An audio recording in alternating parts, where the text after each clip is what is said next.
I'm going to ask for your higher selves to become present to me. Is there anyone that doesn't want me to do that?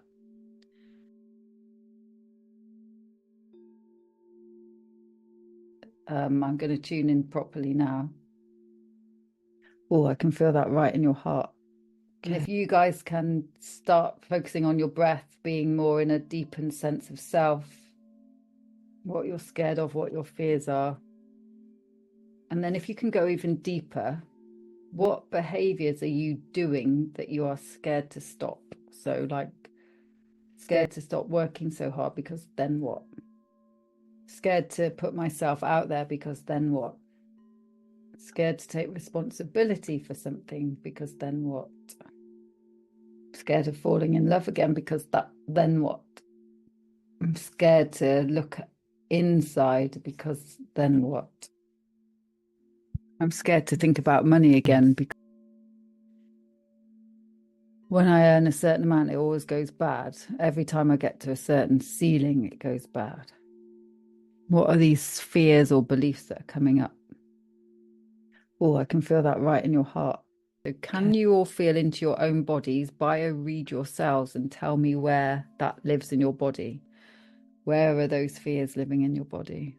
What does it feel like? Does it feel restrictive? Does it feel painful? Does it feel frustrating? Does it feel unmovable? Does it feel like a whole heap of pain you don't want to go into? And just write down on your piece of paper what the feeling is. So what we're getting at is how is it disempowering you? Yeah, so how is that chest? So feel into that chest, heaviness in your chest. Ask it what it's representing. And maybe how is it restricting you? What's it stopping you doing?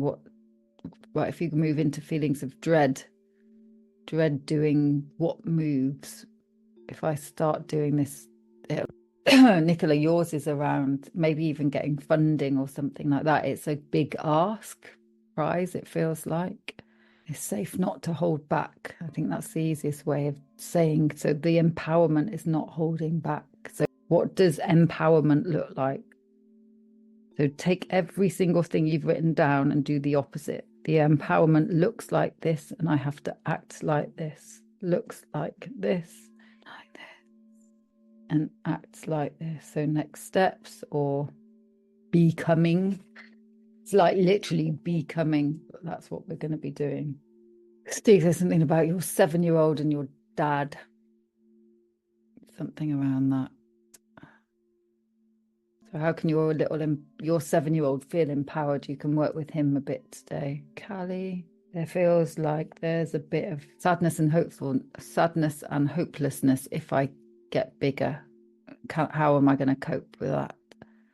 So what's the empowerment? It's really asking and receiving. The world is your oyster for sure.